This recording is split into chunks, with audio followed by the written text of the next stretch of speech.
Welcome back to the Indies Corner podcast. You are witnessing interview number 10, part 2.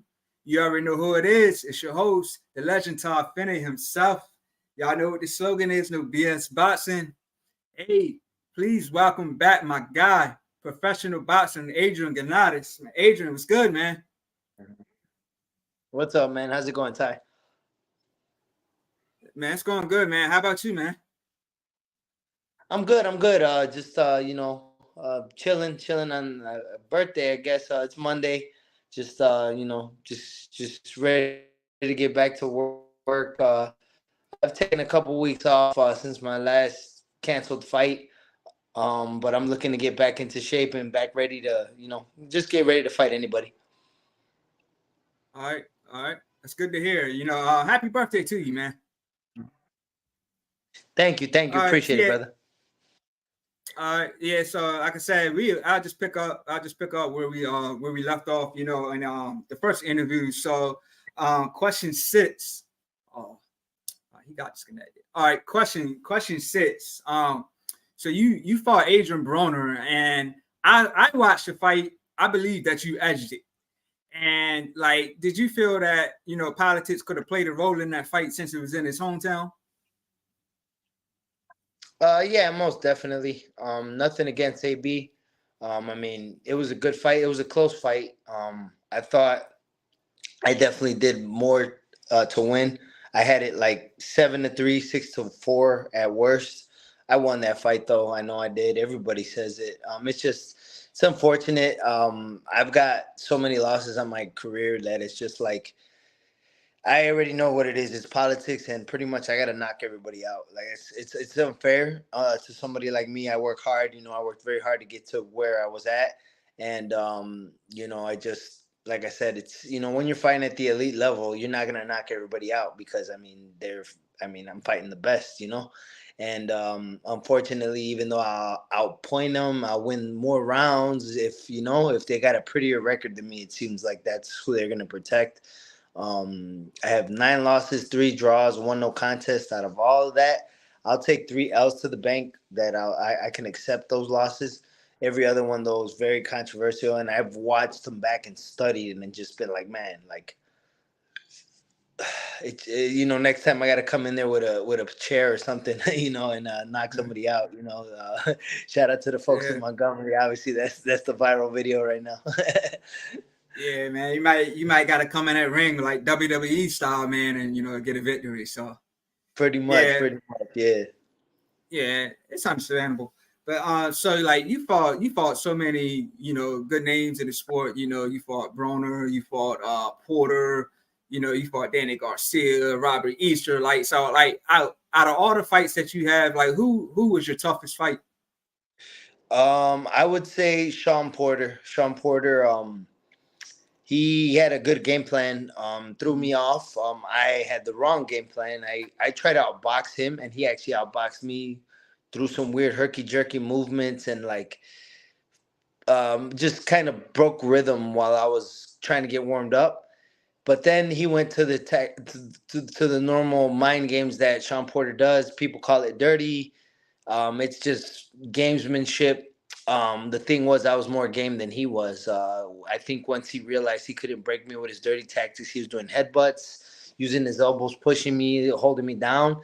So I went there with him. I was catching him with low blows. I caught him with a couple elbows. I when he actually hit me with a punch that like hurt his hand, I seen it coming, and I literally I like tensed down and put my head into it. So I mean it was a little bit of both.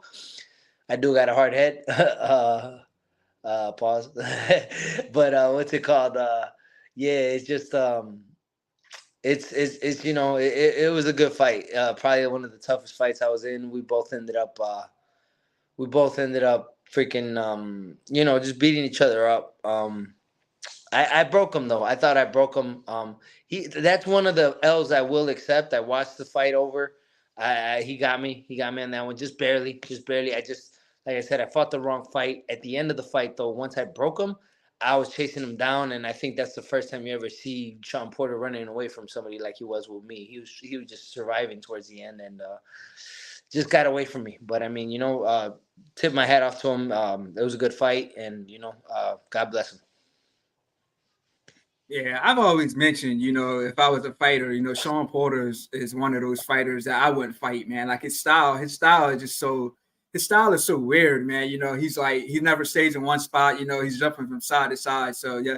And another thing I want to mention that a lot of people don't know, well, some people do know, but since I'm interviewing you, I was there when Shawn Porter first debuted back in 2008. I was there at his very first fight. So, Very cool, very cool. Yeah, no, Shawn is definitely, like I said, he's got a great knowledge of the sport. He's been in the game for a long time. He fought mhm. everybody. Um, Man, this is like where going back on my career, going back, I don't regret taking the fight, but I mean, I shouldn't have because with my fight with Adrian Broner, that was at 142. Originally, this was like after I beat Amir Imam at 140. Then originally when I fought Adrian Broner, it was at 142. And then he moved it to 147. They threw me more money, and that's really how they baited me and let me take it or made me take it. And then after I got that uh, controversial loss that I know I won, pretty much I was like, all right, well, we got that out the way. Let me go back to 140 and let me get that mission of getting that world title, and then they offered me another bag at 147 for Shawn Porter. I'm like, man, you made me fight like a smaller welterweight. Now you make me fight a big welterweight, and I will say, excuse my language, with my balls, bigger than my brains. A lot of times I was ready for, anybody. I was just trying to get out there. Like I was down to fight anybody. I just wanted to get my name up more and more. And like I said, a lot of times you got to think more with the brains and with the cojones downstairs. Because I I literally, like, after that L and then another L, I just kind of like I was after that I was on, that's when I got switched to the opponent side and they just kind of served me up. Obviously the fight with Danny Garcia, I got served up in that one too, and that one I actually tried to cancel. It was the biggest payday in my career, but Danny was making millions, so like literally, and it was prime time Fox. I went to my promoter. I had Coach George go to our promoter TGB Tom with Tom Brown, and we tried to cancel it, and they pretty much said, like you got to show up, like you show up, or that, like my job was just to show up. I think pretty much if I would have bailed in that fight, I'd have been blacklisted. And I mean, it just sucks. Like I said, just the way my career has unfolded. But I'm looking to turn a new page. I've been out now for almost 2 years now, so I'm ready to get back and just coming back with a vengeance. I just want to at least go out. I'm gonna go out swinging. I've always been that type of fighter, and that's the way I'm gonna go down. Yeah, facts, man. You definitely a dog in that ring, man. You're a dog in that ring for sure. Yeah. Thank you, brother. Uh, yeah. So my next question is going to be about Conor Ben. I know you fought Conor Ben. So like, what do you think about his recent PED scandal? Um, I mean, I'm not surprised. He had a lot of energy. Like, I understand he's a young gunner trying to come up, and he's got a lot to prove apparently. But man, just like he just was over the top with his aggression and the way he talks and all, like just too. And I mean, I've been there, I've done that. I was there too, young and hot headed. But I mean, I'm just not impressed with the kid. I'll fight him again. I want to fight him again. Like, let's do it again. Let's get tested. Both of us do. Let's do VADA testing. Prove to the people that you're not what the PDs were, and show me something, because he didn't do nothing to me. Like, he was I understand the public, especially the fans in England. I apologize to them. They hated what I showed, but I mean, I showed a boxing. I boxed his ears off. Like, he couldn't do nothing to me, and it was like maybe I should have been more aggressive. Looking back at the fight, but I mean, it was I boxed circles around him. He couldn't do nothing, and that's why he threw that tantrum in the last round. And that's why I'm like, oh man, maybe it was the roids or the PEDs, but I mean, it's just like, I don't know. Like, I mean, I'll give him that fight. I'll give him that fight he wants. Like I'll go back to England and do it. But like I said, I'm gonna want. Let's just like, I don't care. He could take him. I still think I'm better than him. But I mean, for himself and for his image, he might as well do a VADA tested, rematch with me. And I mean, he needs to come back. I'm ready to come back. That was my last fight, so I mean, I'm down to just get back in there with him. But I don't know. We'll see what happens with his career. I mean, I know they were talking about other fights for him. I think they were talking about him and Pacquiao maybe. That would be an interesting fight. But I mean, either way, like I said, I definitely threw a question mark on his career now because he didn't look good against me. And sure enough, after me, they threw him in with a boxer of Chris Algieri.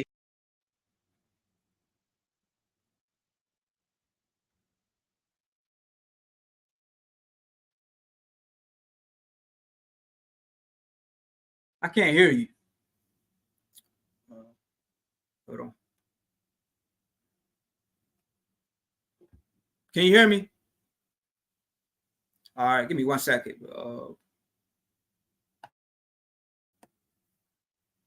How about now? You on mute.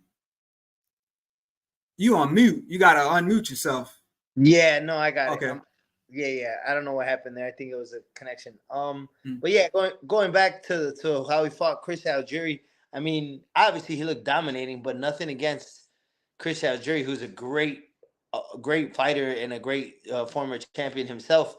I mean, he was like 40 already. I think pretty much, or he was up there. I mean, and I love Chris Algieri, great guy. I've gotten to speak with him, and I mean, he's spoken highly about me. So God bless him. But yeah, like I mean, it's like that's you can't come just because I boxed then you want to go to a boxer and wipe him out like, oh, nah, bro. Like do it to me. Do it to me. Come, see if you could do that to me. See if you could stop me. Like he can't. I'm not done with that kid. Like we got to run that back.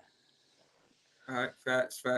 So your fight with Haver Fortuna, I know that it ended the way it ended. It was like unfortunate, but like, was that like your most awkward moment in the ring?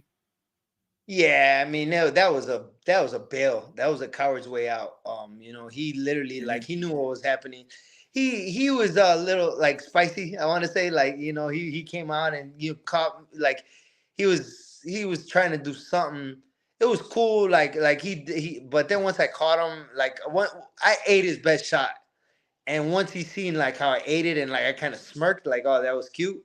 And then after that, he like it was like a deer in the headlights.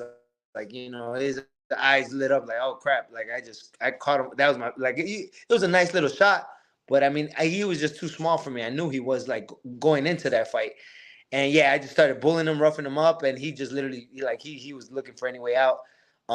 He held me and he did it himself, falling out, and he put those theatrics on. He did it just before the end of the fourth round to make it a no contest. So that was a veteran move. He would like they had him on a stretcher and the whatever. The man was at the hotel walking around eating the plate like before I got there. Like he was at the hotel walking around like nothing. I'm like, man, that it just even the look in my face in the corner when I was just like you could just see it. Like I was just pissed. I'm like, story of my career. Like it just I'm never gonna get a break. That was my return at 140, and like I said, I was gonna stop him. I like he knew it. He knew it. It literally wouldn't have gone more than 6 rounds. I think it would have been like 6 or 7 rounds stoppage. Like I literally was just warming up, and it was just gonna get worse. And he knew that. I think he felt it, and that's why he just bailed. Yeah, you think he was just looking for a way out? Most definitely, that's what he was doing. Like that's why he was trying. Like I said, he caught me with the little quick flurries, and then he caught me with the best shot. But I was picking at him, and roughing him up a little. And I started hitting him. Like I started letting my hands go, and he felt the power. He felt like how much bigger I was than him, and that's when he was like, "Oh no!" like. So he started holding me and doing all that stuff, and holding me, getting the points taken away. And like even too with the holding me, I that's why I did that on purpose. I grabbed his leg and threw him up. Like I did it on purpose because he just kept putting me down. Like don't play. Like I said, I proved that with Shawn already. Like don't go there with me because I'll go worse. It's just the type of dog I am. You ain't gonna do nothing to me that I won't do back to you. So then yeah, like he was looking for a way, and yeah, he pulled me back, and then he just he tried to act Yeah, like if I did yeah. it, when really I just leaned forward. I didn't push him. I didn't do nothing. Like get out of here. Like no, I didn't do nothing. So I mean, it was a veteran move, and it was just gamesmanship on his part. Mm. Got you. Yeah. Yeah. So Yeah, so you were saying that you were supposed to fight Jason Velez this year, but it didn't materialize. Yeah, that was man, that was it was a it was a heartbreaker. I mean, I had a great camp. I literally had like 4 month camp, more than ready. Um, I don't know. I think that promoter maybe outbid himself. It's just unfortunate because I was the one on the losing end of all that. I understand the promoter lost a lot of money too, but I mean, literally, like it was promoted with my face the whole time, and then the fight got canceled 2 days before. So yeah, that one really hurt. Yeah, and it's a lot of times, when we hear about these fights happening, it's always setbacks, whether the fighter gets injured, a fighter gets sick, they push it back. It's always something, happening with these fights, man. And then the fans gotta wait even longer. So I know, and it hurts the boxer too, because like you said, you go through a whole training camp pretty much for nothing. Yeah, and that's Yeah. what I mean. And now this has been a whole year that I'm actually trying to get back. So now my hiatus has been 2 years, and I didn't mean to take it that long. I wanted a year off. Then I started going back. First fight that I tried to get didn't transpire because here in Illinois it's very difficult to get an opponent for me, just because of the caliber of fighter that I've um, become to be. So I couldn't get like just a tune-up fight. They couldn't give me a bum off the streets or nothing because literally like the Illinois Boxing Commission, I commend them for it because it is for safety. But I mean, yeah, they're not gonna prove anybody to fight me.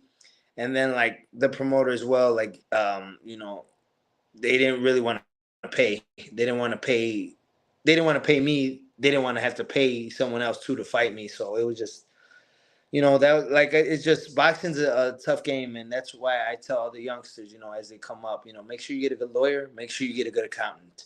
Those are the two main things I will tell you as a fighter. Like it's train hard, don't cut corners, all that. Boxing is a business, and you gotta you know cover all your backgrounds. You got to cover all your stones and everything. So it's just not. It's not what it's cut out to be. Like the glitz and the glam and the fame and the glory and all that stuff. That's all amazing. But I mean, the business side of it is very rough. And at the end of the day, too, we are kind of like just the dogs that they throw in the fight with each other. We're getting just a chunk, or not even a chunk. Like we're getting after like they have like a. Wait, let's see.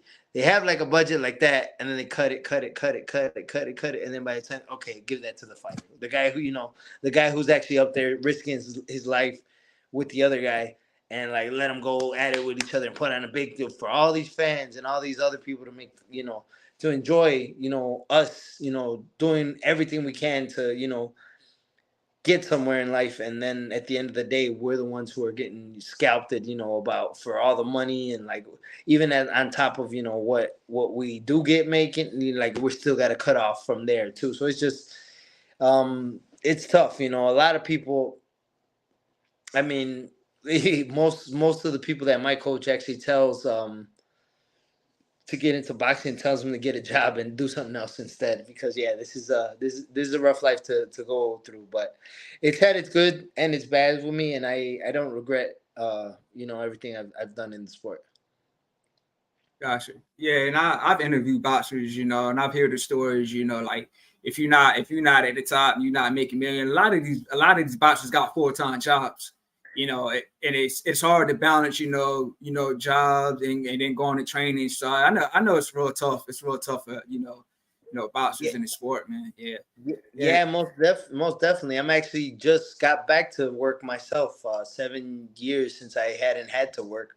But I mean, obviously I stopped fighting, and I mean, the money doesn't last forever, so you gotta keep it going. So life goes on, and just gotta stay focused and ready to get back to the grind. Ready, I miss it. I miss it, and I want to fight. I want to fight. I tried. Like I said, I had 3 fights fall off. I had the first one, the second one, I did get injured, like you had spoken, and now this one. So it's like I said, my hiatus is prolonged another year, and now it's been 2 years, and it's time to go. It's go time. I even think too. I'm at that point where it's like I can't get a tuna fight. I mean, let's just jump back in with the Wolves, and I'll fight anybody. I mean, hopefully, with me being out for so long, they'll just, they'll jump at me because, I'm old now, as they say. I'm 34 now, so I say I'm a veteran, so like it is what it is. I still got a lot of fight left in me though.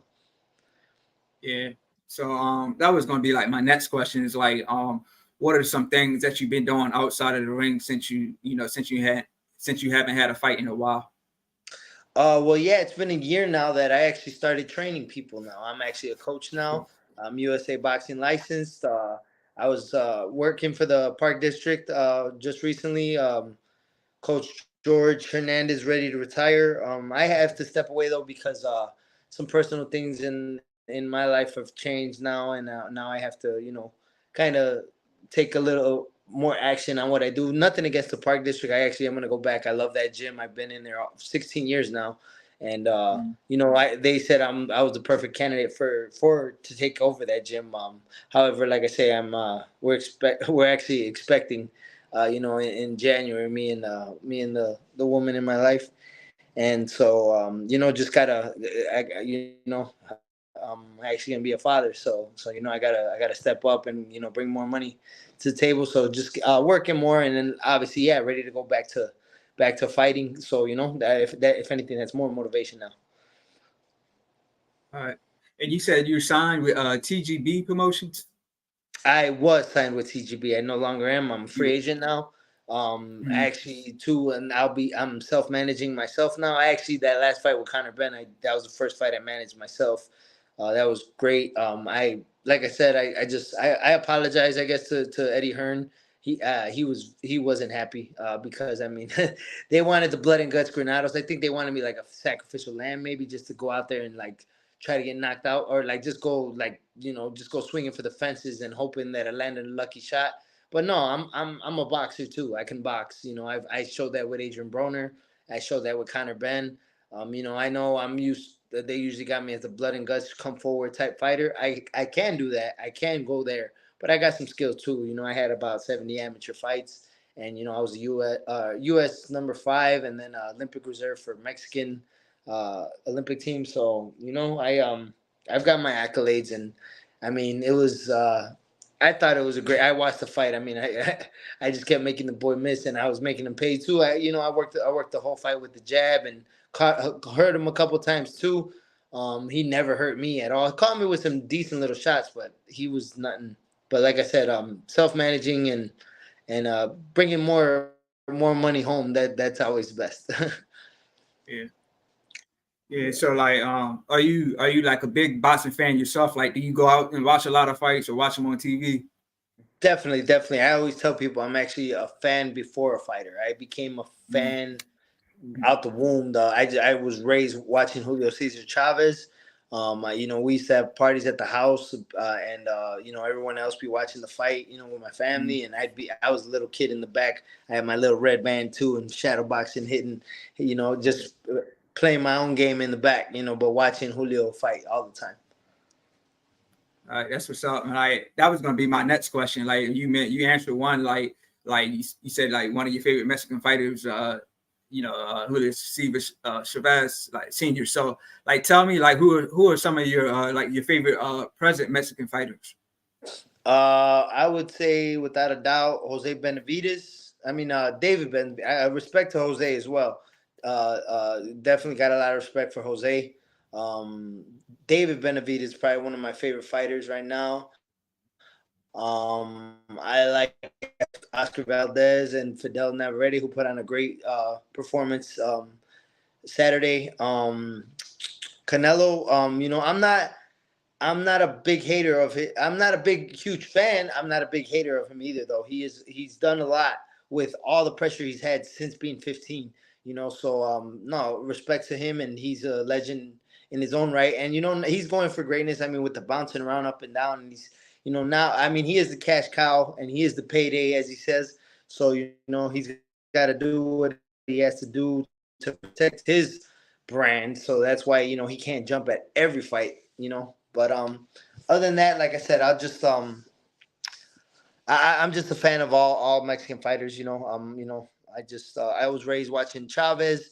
The last era, Juan Manuel Marquez was my favorite fighter. As I grow older, Salvador Sanchez is one that I've studied over the years. I like Chiquita Gonzalez. I like Eric Morales, Marco Antonio Barrera. Oscar De La Hoya, Mexican American. Just Fernando Vargas. List can just go on. I don't mean to cut anybody out. I just so many great fighters and so many great memories of just being a fan. And one thing I will comment on is this year has been one of the best years in boxing in a long time. I'm glad so many great fights we've had. Yeah, for sure, for sure. We just had a Mexican, war last weekend, with Valdez and, Navarrete. So, I think Fernando Vargas Jr. was on that undercard as well.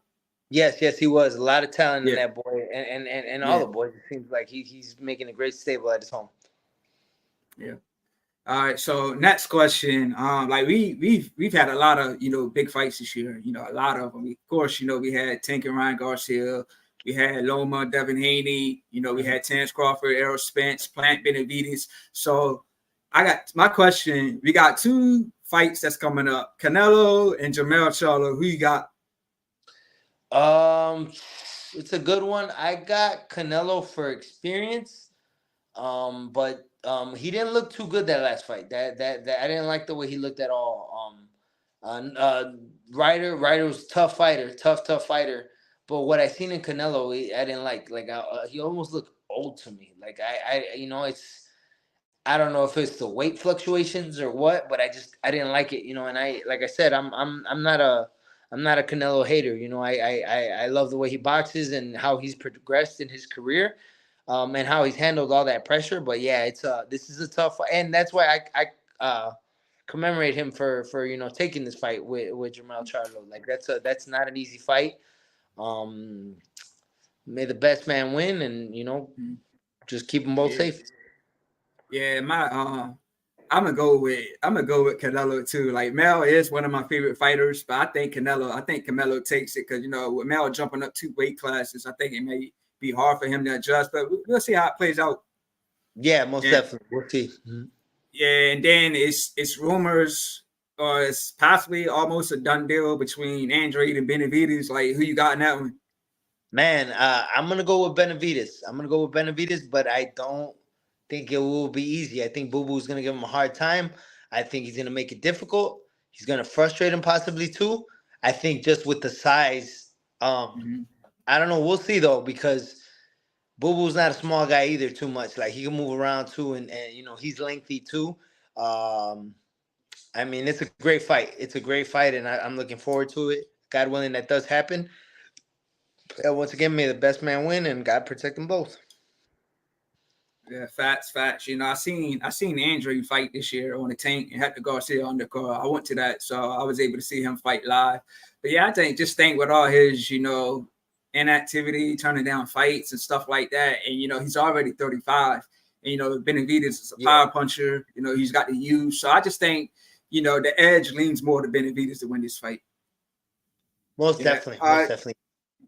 Yeah. So another question: which fight out of all the fights in your career were you most excited about when you got the call? It was definitely the Amir Imam fight. That was a fight. Okay. Like I knew I was gonna win. Like I knew. Mm-hmm. I literally, when I got the call, I remembered hearing about him and like seeing him, and I never crossed my mind like if we would cross paths. I just seen, oh, that's a good fighter and a good hype coming up. He had some good power, and stuff like that. And when I got the call, like I said, I never really paid attention like that. So then my brother pulled up one of his fights, and I was watching it, and literally like half a round, and I was just like, I look at my brother, I'm like, I got him. Like that was it. Like I got him, and I went for a run. 5 weeks. I remember I got that call with 5 weeks, and I mean I had a great camp with those 5 weeks. Got in the best shape that I had been in a long time, and it was a great night. I actually got over aggressive when he dropped me that first round. I was just having too much fun in that first round, catching him with so much, so I got caught. But it was a good fight. I know I put on a great performance as far as showing what a pressure fighter should do with a boxer. Yeah, like I said, man, you was the first one to stop him. Honestly, I know that was like an awesome moment in your career, man. Like just your reaction after the fight, man. You know, with your hands in the air, falling on your knees. So I know that was like awesome time, man. That was my Cinderella story for sure. I mean, I think I had a full-time job before that. I was working at AT&T. And yeah, it just I got that call and I just knew it, and it was the biggest purse in my career at that point. And like after that, I think I went from that, and then like it just changed overnight. Like my whole life like just changed. That's why I did the celebration and dropping on my knees. That it definitely looked like a movie. Like some people have actually roasted me about it, but they just don't understand. Like the same thing. I had, I always had a side job. I was always hustling. I remember I used to be dead tired to get to the gym, and I'd still show up and still do what I could. And I mean, it was just a long time coming. Finally, once I broke through, and I was there. That the only thing was is I wasn't able to follow up. That's why, like, I'm not happy about that. That after that, I should have went straight for the world title. But I mean, it just mismanagement and bad decisions on my side. So you live and you learn. I think I still got enough. I think I still have enough time left to make a good charge and win a world title, God willing. Yeah, man. I hope you get it, man, for sure, man. Like I said, warrior like yourself, man, you deserve it for sure. Yeah. All right, yeah, just two more questions, and I'm gonna let you go. So, you fought on the undercard of Mayweather and Manny Pacquiao, right? Yeah. So, so like considering that was like the biggest pay-per-view fight ever, did like one of the biggest gates, like 70-something million, I believe. So, like, how was that experience? To fight on the undercard of one of the biggest fights in history. It was great. I blessed that ring for the night. We were the first fight of the night. I fought Brad Solomon, who was 26-0 at the time. This was actually the fight that I was going to say with the Amir Imam fight. This is actually the fight that I had that full-time job. That fight with Brad Solomon is the one that made me quit my job, because obviously, like, even I remember telling the garage at AT&T that, hey, I got this fight. And they're like, wait, what? You gonna fight Mayweather Pacquiao? What? I'm like, yeah. And they're like, man, you got to go do that. So I did. And man, that fight too, that was another. It was just like the Amir Imam fight, except I didn't stop him. And that one, I fought him at 47 as well. Always fighting above my weight. I should have listened to my dad earlier in my career. He was always telling me I was a natural 140. I am a welterweight now. I could still make 140, so I'm actually gonna see. I'm gonna try to come back at 140. We'll see what happens, whatever I come back with. But back to the Brad Solomon fight, man. Yeah, I had him out on his feet. Literally, he actually went to the hospital after that fight, from what I heard, and I lost another split decision. I actually almost got fined because I literally, like, this is already at the time. I think I lost. Frankie Gomez, that's another one of my losses I'll take. And then I lost to I think it was I lost to Felix Diaz. I had and then this fight too. So like at this point I was already so frustrated because I was just already getting robbed. I got the draw with Kermit Cintron, the draw with Leonardo Tyner, both easy wins, not easy wins, but both clear wins for me. Clear wins, both of them. And like I said, I was really getting tired, and that's why I literally went off at the commission there. I remember throwing chairs, and they told me I was about to get fined. I had to calm down. But then, yeah, after that, then I got signed by Journeyman Management at the time. God bless them. They really got, they made me, like I said, make sure I quit that job. They got me like 5 quick wins, and then we got the fight with Amir Imam, and then boom. All right. Yeah, definitely. You definitely got an interesting story, man. So that's why I'm glad, I wanted to do this interview and got it. So thank you. And yeah, so the last question, man, unrelated to boxing. Since you are from Chicago, are you a fan of the show The Chi? I have heard of it. I'm not yeah. That's why I think probably living here, I should check it out. We have so much. We have Chicago PD, Chicago Fire. Yeah. We got The Chi. Shameless was filmed here. So many good. But yeah, I don't know much about it. I got to get into it. But definitely love being from Chicago. Love my city. Ain't nothing like it. It's a double-edged sword. It's good and bad. Because I'm here. Like I know all the ins and outs. I know everybody. I can't usually I can't go to any neighborhood without somebody recognizing me.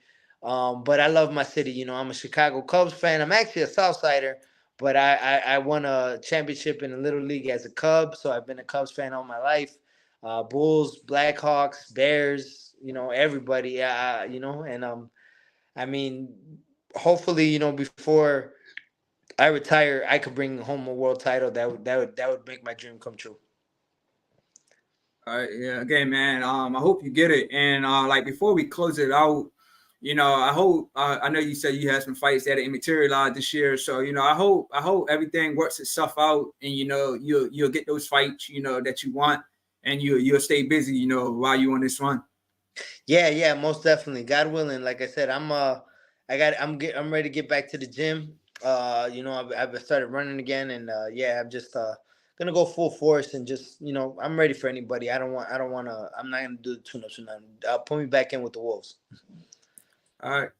All right, so man, I appreciate you, you know, taking your time, man. I know it's your birthday, so I'm gonna let you, you know, enjoy that. So, like, any final words that you want to say before we end it? Like Yeah, your no, social just media. yeah, social media, LT Gray AG, IG LT Gray Granados. Just follow me, you know, and usually be joking around, posting a lot of funny stuff. But I mean, I love boxing, and I post a lot of boxing too. God bless everyone. Praise be to God. And I just look forward. I look forward to more things to come. All right, appreciate. I see we got a viewer. So, like, if anybody here, you want to say happy birthday to Adrian Granados' birthday, man, we appreciate it if you give happy birthday shout out for sure. And like, Thank so you. y'all know where I'm at. Yeah, for sure, man. Y'all know where I'm at, man. You know, I'm on TikTok, the Legend 3347. You know, I'm on IG, the same name, the Legend 3347. I'm on Facebook, it's Todd Finney, and you guys just witnessed the 10th interview on the In This Corner podcast, man. We out, man. All right, Peace. peace.